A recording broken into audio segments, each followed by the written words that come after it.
Welcome back to World Explorer Mind, WEM, where we uncover the stories shaping our world today. And every week we dive deep into the past, present, and future of our world. From hidden histories to global game changers, you're watching World Explorer Mind, WEM if you enjoyed this video. Please consider subscribing to join our community. Your support means so much. A quick subscription helps me keep making content you'll love. I really appreciate you being here. If you want to see more content like this, be sure to hit that subscribe button. Let's get started. Have you ever wondered how a nation can transform from an ancient civilization into a modern global powerhouse in just a few decades? It's one of the most significant stories of our time, and it's happening right now. We're talking about China, a country that has experienced a meteoric rise, fundamentally reshaping the world as we know it. This isn't just about economics.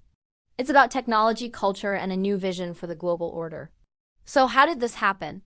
And more importantly, what does China's ascent mean for you, for me, and for the future of our planet? Stick around as we unpack the incredible story of the waking dragon. Let's rewind the clock. For millennia, China stood as a beacon of innovation and culture. Think about it. Paper, printing, the compass, gunpowder. These were world-changing inventions that originated in ancient China. Dynasties rose and fell, creating vast empires renowned for their art, philosophy, and sophisticated governance. This long and proud history forged a deep sense of cultural identity and national pride. However, the 19th and early 20th centuries marked a period of immense struggle, often referred to as the century of humiliation. This era of foreign intervention and internal turmoil left a lasting scar. But it also planted the seeds of a powerful desire to restore China to its former glory. It's this historical context, this blend of ancient pride and modern resolve, that is crucial to understanding the ambition driving China today. The turning point came in the late 1970s. Under the leadership of Deng Xiaoping, China embarked on a bold new path of reform and opening up. This was a seismic shift. The country cautiously opened its doors to foreign investment and embraced market-oriented principles, unleashing the entrepreneurial spirit of its people. Special economic zones like Shenzhen transformed from quiet fishing villages into bustling metropolises overnight. This was the start of China becoming the world's factory. Hundreds of millions of people were lifted out of poverty in a remarkably short time, an achievement unprecedented in human history. This economic miracle wasn't just about cheap labor. It was a calculated strategy to learn, adapt, and build a foundation for something much, much bigger. From the world's factory, China has pivoted to become the world's laboratory.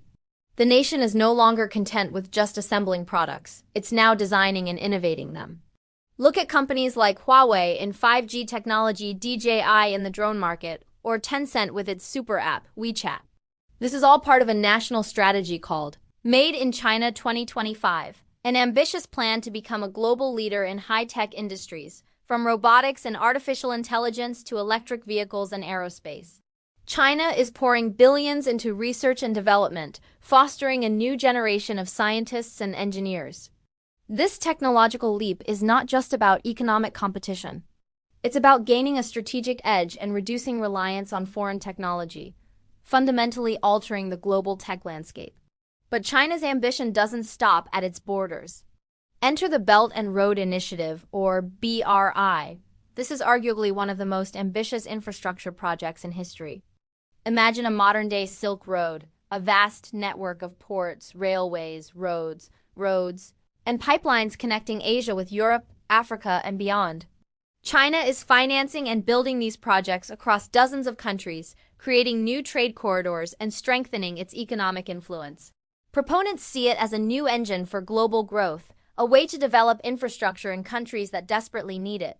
However, it's also a source of debate, with some raising concerns about debt sustainability and the strategic implications of China's expanding physical and economic footprint across the globe.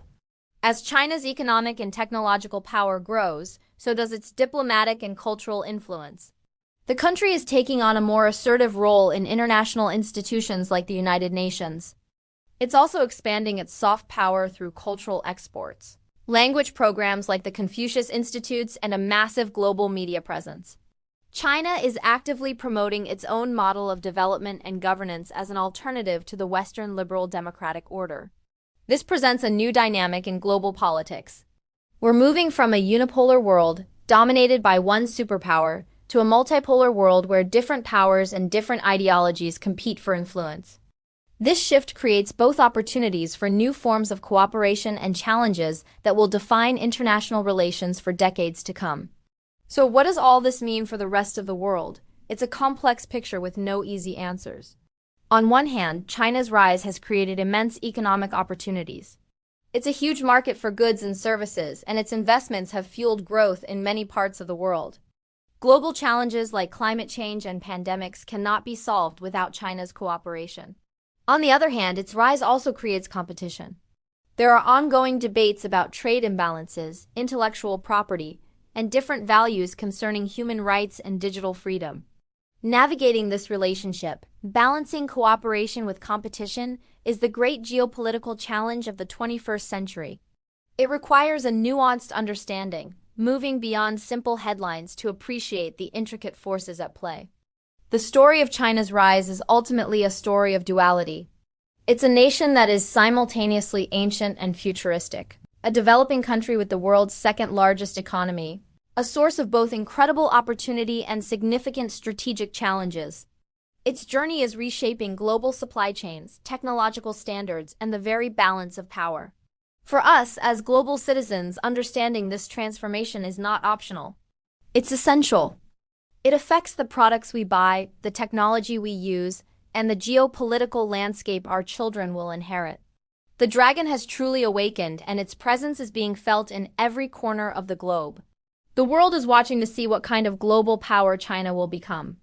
Will it be a collaborative partner, working within the existing international system to address shared challenges? Or will it seek to create a new order centered around its own interests and values? The answer is likely not one or the other, but a complex mix of both. Its actions in areas like the South China Sea, its approach to global governance, and its internal policies will all provide clues. The future is unwritten, and how other nations, including our own, choose to engage with China will play a critical role in shaping the outcome. The next chapter of this story is being written right now, and it's a chapter we all have a stake in. Thank you so much for joining me on this deep dive into one of the most defining stories of our era. It's a massive topic, and we've only scratched the surface.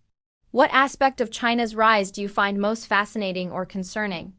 Let me know in the comments below. I read every one of them. If you found this video informative and want to explore more big ideas shaping our world, please hit that like button and subscribe to the channel. Don't forget to ring the notification bell so you won't miss our next video. Thanks again for watching, and see you in the next one.